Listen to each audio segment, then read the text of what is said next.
Oh, by the way, when you're wanting to mix some paints, really good. I'm sure you've got some old bottled waters hanging around. These things are perfect for mixing your paint up. Think about it. You're putting your water, your acrylic, liquid latex, sealed up nice and tight. And let's face it, a lot of guys are really good at doing this, whether you're right-handed or left-handed.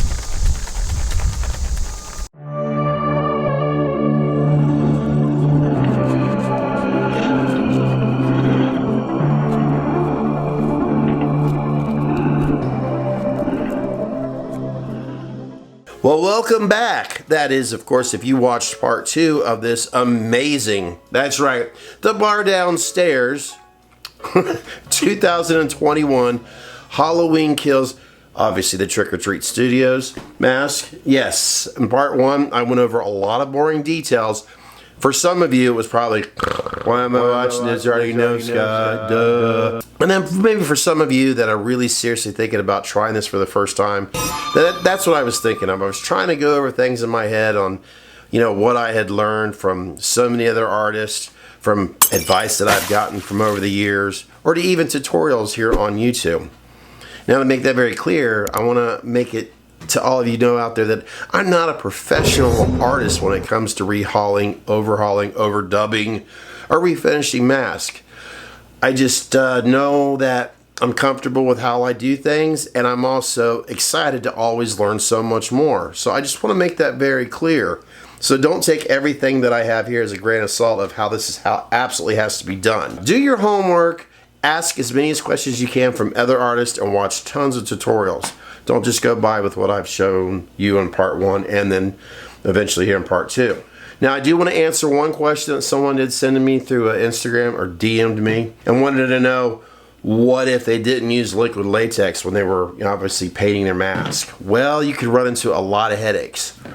First of all, as we all know, this being a latex mask, if you do not use this for a base coat, even if you were to obviously try to remove all the original paint, you are going to lose its natural, well, rubbery feel. It's just going to get hardened. It's going to feel like crap. Not to mention all of that paint that you put on there, anytime you try to touch it up or weather, everything that you put on that paint, it's just pretty much going to, well, fade away. You're going to find yourself regretting not using, rubber, liquid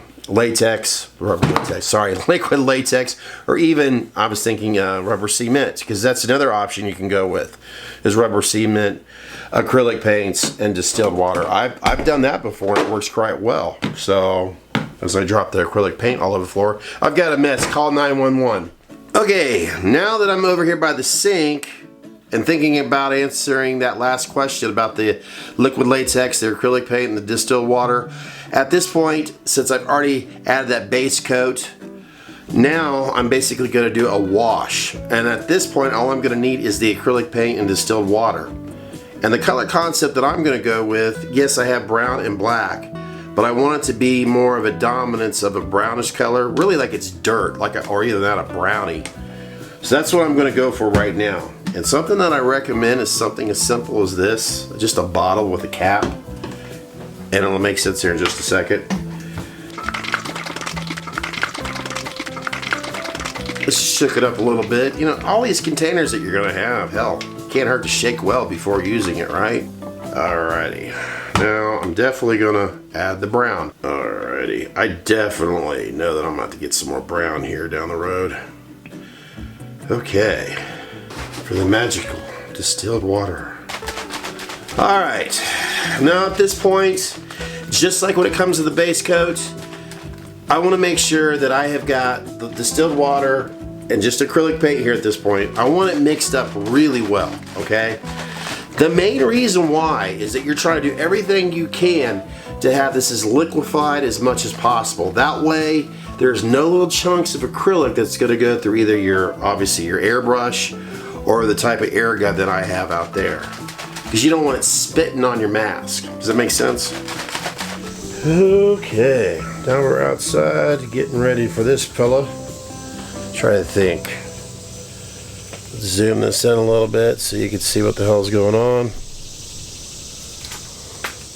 Zooming in with the wide angle lens. Yeah, right. Alright. Now, I'm hoping that this isn't too watered down, because then it will run. So you really want to be careful. When I talked about spraying it light on the base coat, even though I'm only putting one coat of this on this mask, you definitely want to be careful on spraying it light. Okay, I'm going to start the back.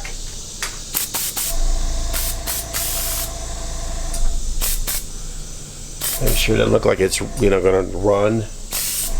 What I mean by that, the paint dripping down.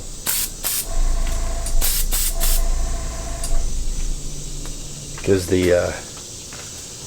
I tested it, put some on my finger first, and it felt like about the thickness of milk creamer. Half and half, whatever, you know what I mean. Okay. Then definitely take your time with this. Don't rush it. Right now, I really want to make sure I get around some of these aged lines. I don't want to forget about that, even on that forehead where they're really thin, especially on these poles, these kills.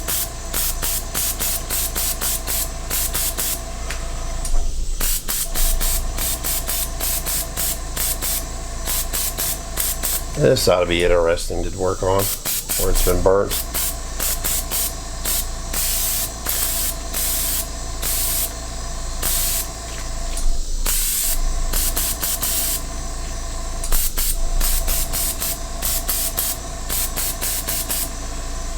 Now I'm going to stop. This is something that I haven't done in the past, but I thought maybe I should have, and I'm going to do it now. I have brought a dryer when I was completely done, but I'm going to do it now because this is really wet.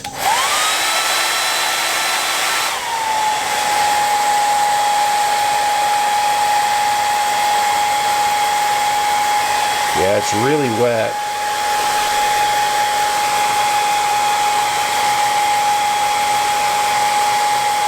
So be very careful at this step right here.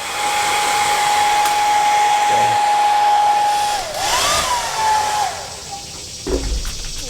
He looks dirty, doesn't he? He's dirty, dirty, dirty. Alright. I'm not so worried about the back. Try to get a little further away.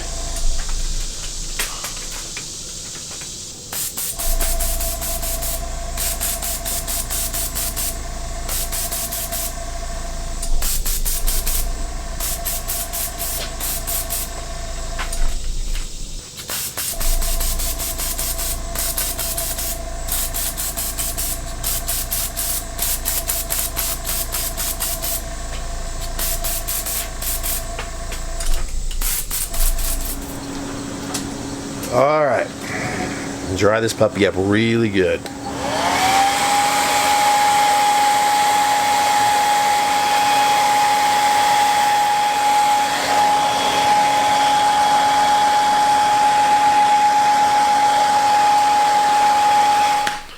Alright, now we get to go on to the fun part and the tedious part at the same time.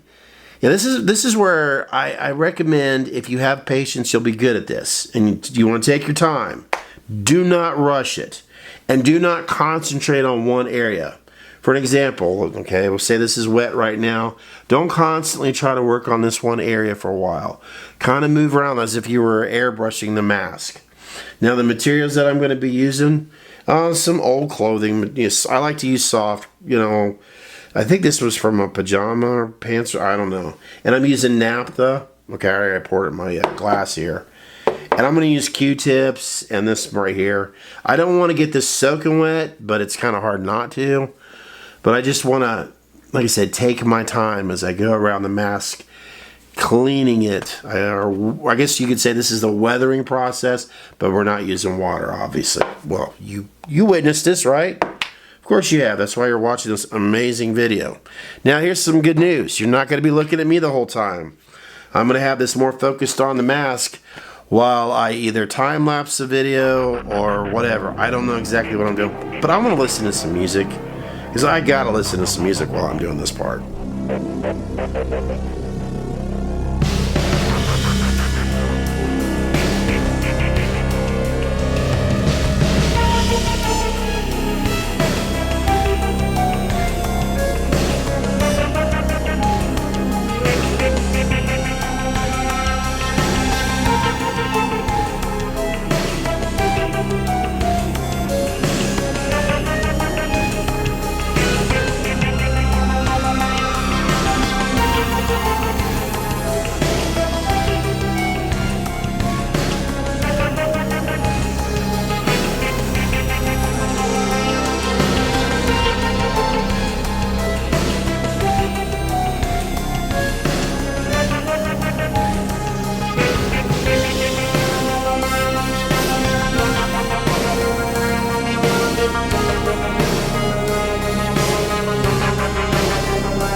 One thing that I should have pointed out a moment ago, and I almost forgot, as you're going over your surface, as you're cleaning it, right?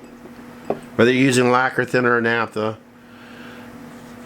Okay, I'm going over the surface very lightly, trying to just go over it, you know, all over, where I'm not just focusing on one spot.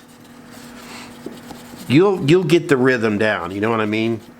Make sure that you kind of go as if you were using the hairdryer. If you want to try the hairdryer again, you can. But kind of pat down the mask as well with the dry cloth.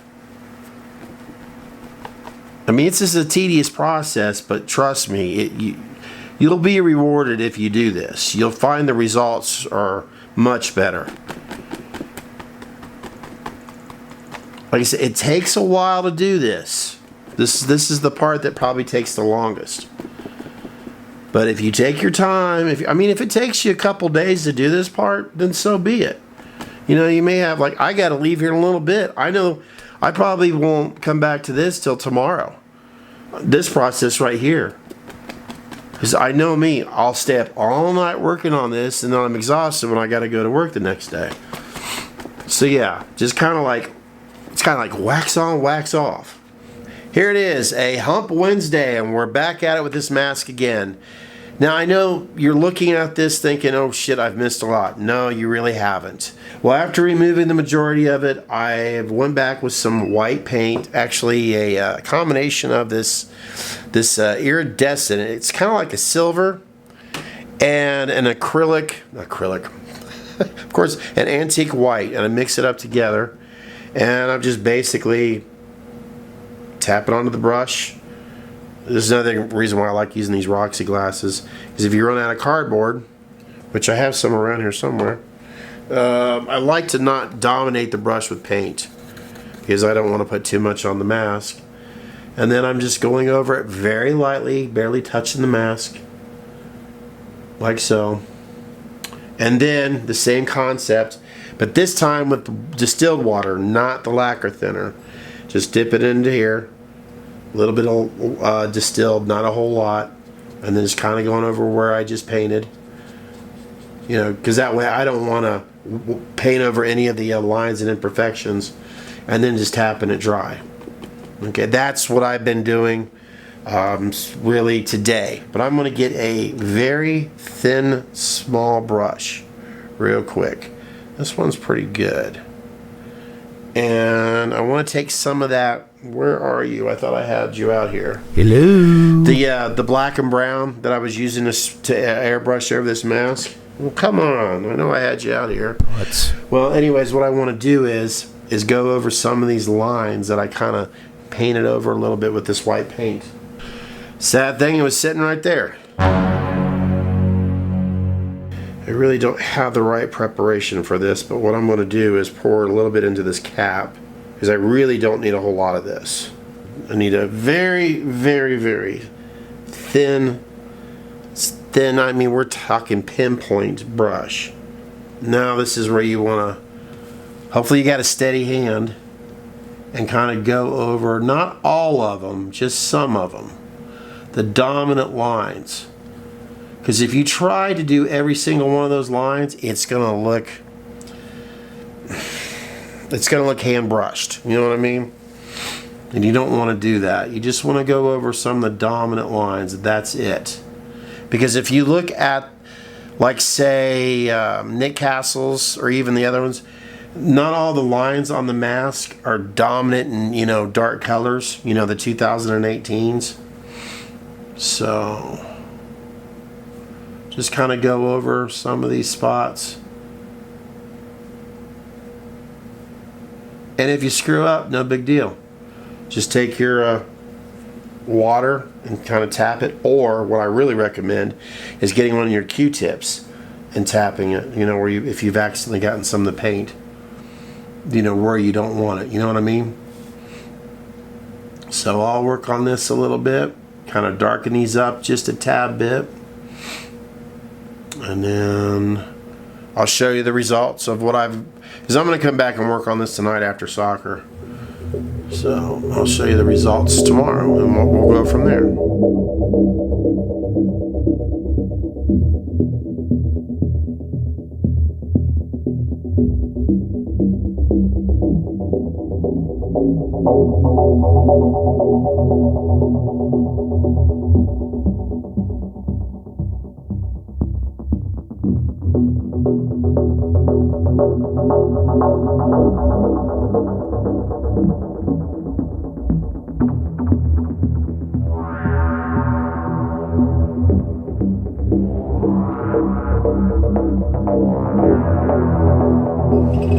What do you know? It's Happy Thursday. That's right.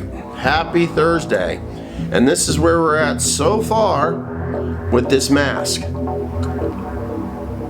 thought I'd show it a little bit before I went on and bore the hell out of you with what I've done so far since Wednesday evening. Really haven't done much over here yet.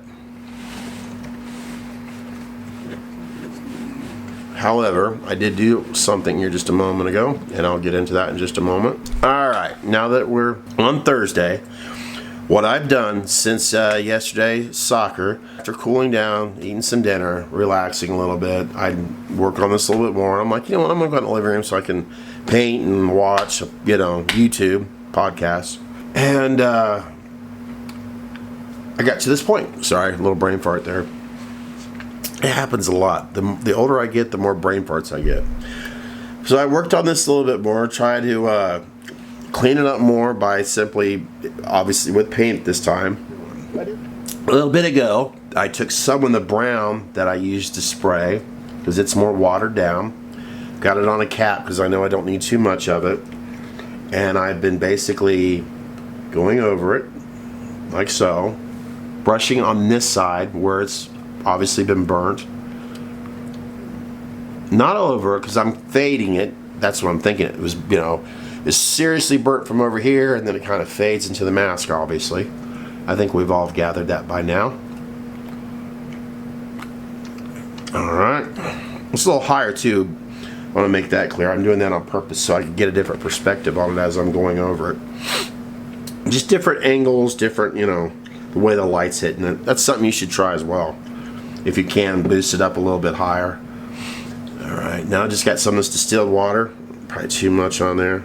I don't want the rag soaking wet. I just want it damp. And just tap on it.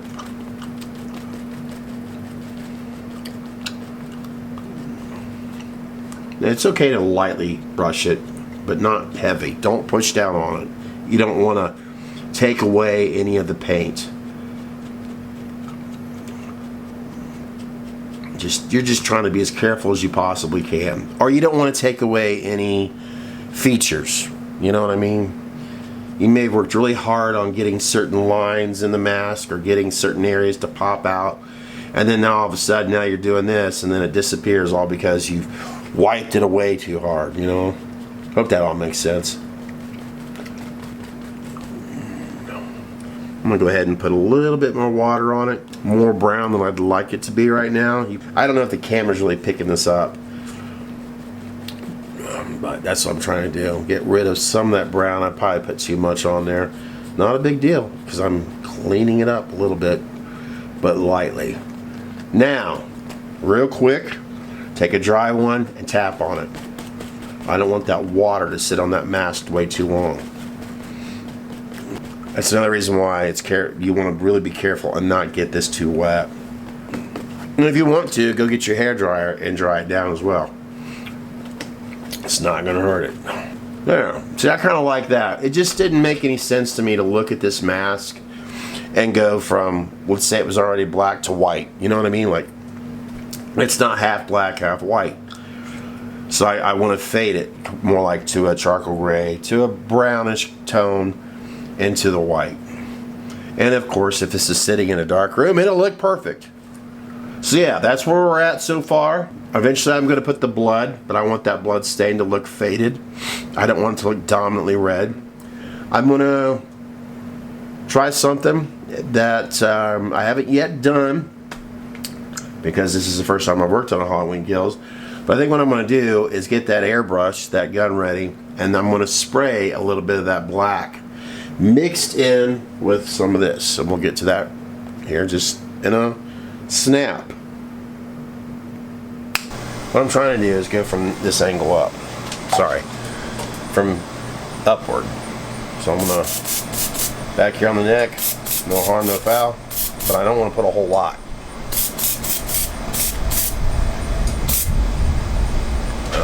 Breeze. Come on, Win.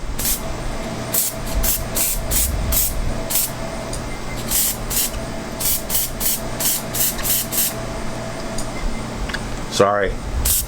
Probably can't see what I'm doing.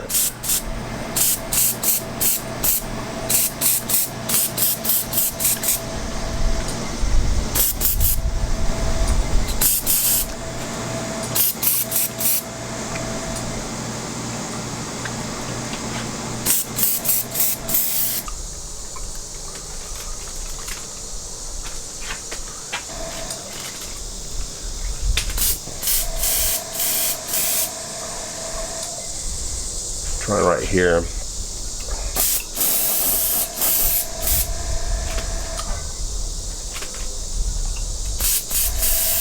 By the way, the mixture on this acrylic paint, I put a little bit of the liquid latex in here and distilled water. I didn't go the perfect measurements on all three because I figured what I'm doing right here is not covering the whole entire mask, but I wanted to put a little bit more liquid latex over here. So just a personal choice. And you can't hurt it, you know.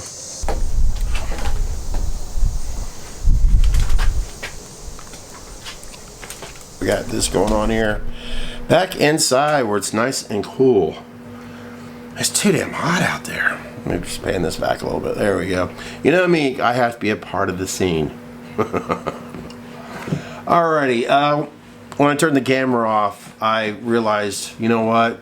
Let me pull this back a little bit, the hair net, and there's still some of that yellow showing. And then I started to realize, you know what, at this point, and let me think real carefully real quick. Yeah, I don't need you anymore. So I'm going to go ahead and remove this hair net. If I don't knock anything down. I do miss having a bigger work desk right now. Or station, but nah, I'm not going back to the bar to work on this. Oh, there we go. Uh-oh. Somebody stick it to the hair. Nah, there's nothing. Look at do that there. That's not a big deal. Other than that, a little bit of water can fix. I mean, this is naturally going to go down anyway. It's not a big deal. I'm not going to stress over it. This is a really easy fix if you decide to do the same thing. I mean, I'm glad I'm saving the hair this time. I normally rehair these. I mean, there's been 2 that I've done this process, and it does seem to save some aggravation. Alright, I got my lacquer thinner. I need a bigger desk again, but I don't work on enough masks to really worry about it. But then again, now that I think about this, as I'm sitting here, and I know people are going to be watching these videos, and maybe I've inspired you to try this yourself, or if you're someone that just still prefers to have someone else do it for you, sometimes I'm thinking, I don't blame you. If you like what you see here, especially when we reach towards the end, when this guy is finished, you can always contact me over on Instagram. Not Facebook, Instagram. I don't really socialize on Facebook that much. If I do, it's basically every once in a while I'll share one of my videos, but other than that, I'm barely on Facebook. I know this second part is going on even longer than the first part, but I feel like there's just so many steps that I'm going along here, and I just can't do a 2-minute tutorial video, a DIY rehaul on this mask. So maybe I could speed things up here just a little bit by just simply explaining what I'm doing right now. And it's quite obvious. I'm going over where I had just airbrushed the this side of the paint. And now I'm just going over it with this Q-tip with some lacquer thinner, trying to remove some of the excess that's been painted over to the cheek, the forehead, and possibly down by the jaw area itself. Just trying to give it more of a natural blend, as you can see right there. Ooh, fancy camera work there, Scott. Alright, I wanted to come up with something different. I want to experiment with some colors, which I highly recommend everyone out there try. I'm taking this, acrylic yellow, which is more what they consider a buttercup yellow. I mixed it up with that iridescent white that I've used a few times already on this mask. And yeah, it looks like a pea soup green right now, but the final results, yeah, I'm doing the usual, tapping it down with a dry rag, but the final results gave it more like a navy charcoal effect. So when it blends in with that black, I'm really happy with how the results are. So remember, Bob Ross always encouraged you to experiment, because you can only have those happy little accidents. Alright, now we get to work on something bloody here. That's right, what I call the flesh wound. Now, as you can see here, I just have some red. According to the acrylic tube, it's dark red. Now, I wouldn't recommend adding any other colors to darken it down like black or brown. Just start with the red.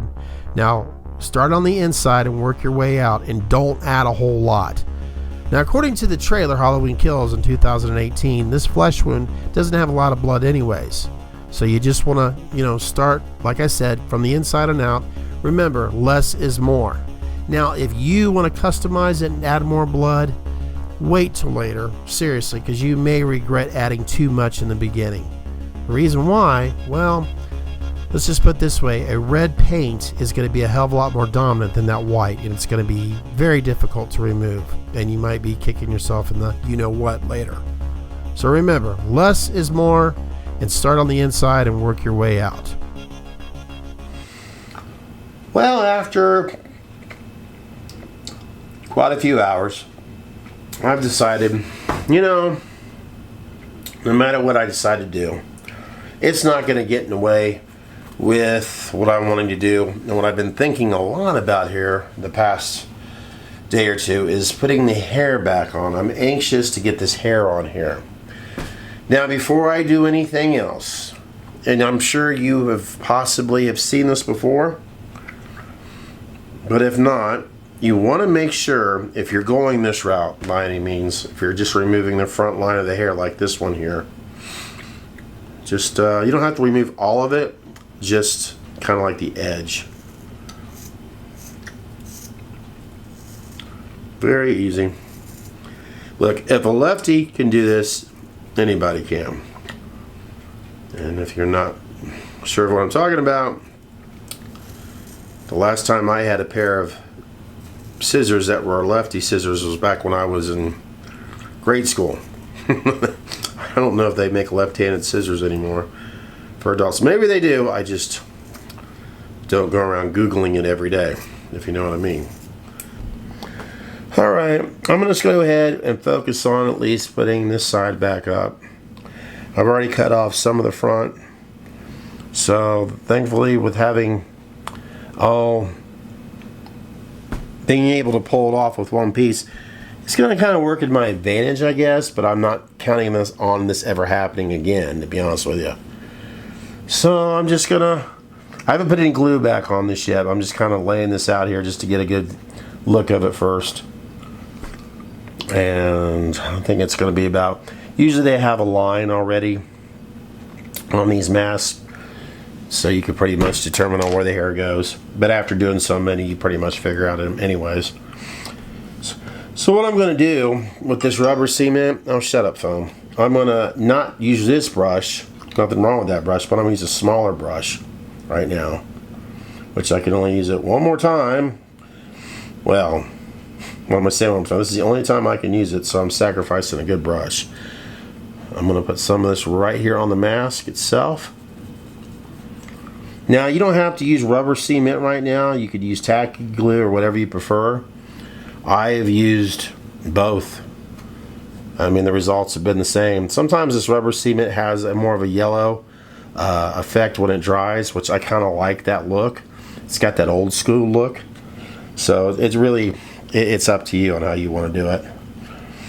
And now with this hair, I'm going to go ahead and, sorry I can't get the camera down there. I mean, I think you get the idea of what I'm doing. Pretty much mirroring what I've done there. I'm going to put some glue on the hair right where it was before. Just like so. That's all I'm doing. It's not rocket science. Pretty easy. Now, the reason why I'm using a smaller brush instead of the brush that comes with the rubber cement, well, if I can avoid using that brush as much as possible, that's great, because all it ends up doing is collecting tons of hair. Like this one I'm using right now is starting to collect some loose hair. So I'm just trying to avoid putting tons of hair inside of this container. And it's hard to work with after a while. So this process right here, if you want to get yourself a set of cheap brushes, this is where they would come in handy. Alright. I'm just going to gently lay it back on the mask. The good news, it's not going to be permanent right away.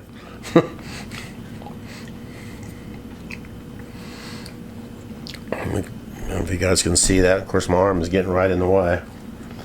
I'm sure you guys have witnessed, if you haven't done this already yourself.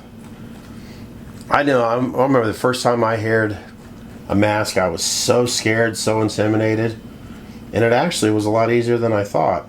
The results weren't perfect, but you know, the more you do these, the better you get at it, that's for sure. And I've had to start over. Don't get me wrong, I've had to start over. And that sucks because, you know, if you're ordering hair, and if you don't have tons of it in the first place, it's like, son of a, you know, you get the idea. And I don't worry about it looking perfect, by the way. Even though right now, with that line, even though I had cut some of it already, it looks pretty good. It looks perfect right there, but I'm not stressing over that right now. What you could do, I could take some of this hair that's up here with this rubber cement and kind of pull some of it down. But I figure I'm going to wait until this is actually sealed on the mask decently enough. Then I'll make these little imperfections with the hair later. Alright, because you're definitely going to want to let this glue settle and dry completely on the mask before you start doing other things with it. This is where I have a feeling I'm going to have a little bit of frustration because I'm thinking about it way too much right now. But I don't want to have another perfect line right here. I want to go with, like in that image, to where the hair itself is starting to burn right basically where that slit is. I don't want to have hair right here. I mean, as I say it, it doesn't seem like it's going to be a challenge. You know what? I'm fine with this. This is good enough. I'm happy with it. A week later, this mask has come a long way. Definitely a lot more work to it than I thought it would. I mean, compared to the 2018, there's no doubt about it. It's a tedious task, but you know, if you do it right, or if you do it to the point where you're happy and satisfied, then it's well worth all the work you put into it. Now, I tried my best to cover the important stuff as I was going along with this mask. I know you didn't see every minute. Be thankful. Or this DIY tutorial would have been at least, oh dear Lord, you know, I don't even want to begin to think how long it could have been. Now, the last couple steps, I know I didn't go over as thoroughly as I did some of the other stuff, but I figured as much as I was going over the other stuff, you could pretty much figure out how I was doing the last couple of things, because it's pretty easy. I mean, adding the hair back to it. I mean, you seen what I was doing there. I was cutting off the edge of that glue, and then all I did at that point, I'm pretty sure I mentioned adding some glue right there, and then I would add some glue to the edge of that hair, then just lay it back on. Not to mention, I know there's other tutorials out there that have gone over the, you know, putting the hair on the mask. This right here, where it's burnt, I wanted to go with, well, you know that image, the magazine cover. What is it? Film? You know what? I'll just put it up on the screen here. I wanted to go with that same concept right there, where here we have that burnt slit, right? And then it goes up a little bit higher where it's almost like a triangle. That's what I was trying to go for right there. Now, I will admit, if I had attempted to possibly rehair this mask myself, it probably would have turned out differently right here, which I'm more than fine with that. In fact, the next time I do one of these, I'll probably just rehair it myself, because it's just more of a challenge to try to redesign something that was already existing, if that makes any sense. But all in all, I'm very happy with it, because after I'd let this dry for overnight, I came back and looked at it this morning. I'm like, you know what? That's fine. It shouldn't look perfect right there because it was on fire. So a little bit ago, I took this outside. When is this cool front going to come through? I'm not expecting it, but I'd love for it to come through soon. But anyways, I took this outside, and I purposely wanted to airbrush some more black on this hair. I didn't get it all, but that's fine. I wanted to kind of match what black I sprayed, you know, right through this. Yeah, what I did yesterday or the day before, I don't remember. But I just kind of went all that and kind of put a little bit of black over here on this hair that wasn't burnt. And then on this side, what I would recommend, or it's totally up to you when it comes to this hair over here, wet it down first, tease it with your fingers, you know. That's what I did a little bit ago. You know, kind of pull the hair out a little bit. Not pull, but just tease it a little. And then if you want, add some like hair gel to it. That might give it a more greasier look, which would make sense since he came out of a house that was on fire. But I think I'm just going to leave it as is with the water and let it dry on its own, because this is going to go up on a shelf anyways. So, I don't know. Because there's a good chance that I may take this down, add a few things, the same concept of what I'd done before. Now, towards the end there, which I showed you, I figured I didn't have to explain verbally as much. I was just washing it down with some of that dirty brown paint that I did in the beginning when I was, you know, after I spray painted or spray. Why am I keep on saying spray painting? When I airbrushed it white, I just wanted to get rid of some of that dominant white and hoping to blend in, just get that effect that I want. I don't want it to look perfectly clean and white. This mask is supposed to be 40 years old. It's supposed to be from hell and back again. You know what I mean? So I want it to look grungy, dirty, and pissed off. So there you go. That, and I liked how the blood is not so bright red right now. It's more faded into the mask. I may add a little bit more to it there and do the same thing, but you know, I probably won't even notice it after a while. I did miss putting blood right there on the chin, but you know what? It is what it is. I'm happy with it. I am really happy with the first time doing one of these things right here. So, one more thing, and I'm so glad that I remember this before I shut up. This is a crucial thing to know, especially if you're, let's say you're going to get into this. Now, a lot of you may already know this, but if this is something new to you, then yeah, this is, I'm hoping, some great advice for you. After you are completely finished painting your mask, whether you have decided to rehair it or not, there is one thing that I highly recommend that you do, and that is either airbrush it, sponge it on, or take a brush to it. But you definitely want to add yourself a light coat and water it down, obviously with some distilled water, some of the perma-wet glossy coating. What that does is it simply protects your mask, it waterproofs it, it just, well, like I said, it protects your mask. And it's going to have that same natural rubbery feel that it should have after it dries. Now, the more water you add to it, it's going to take away some of that gloss. It should. Now, there's a cheaper method that you could use, and I've done it plenty of times. I've done it for years. And this stuff has been around forever. I got it at Hobby Lobby, this Mod Podge. It's a water-based sealer, a glue. And it's a finishing thing that you can put over paintings, etc., and of course latex masks. Water it down, same concept. Either airbrush it, sponge it, or brush it on.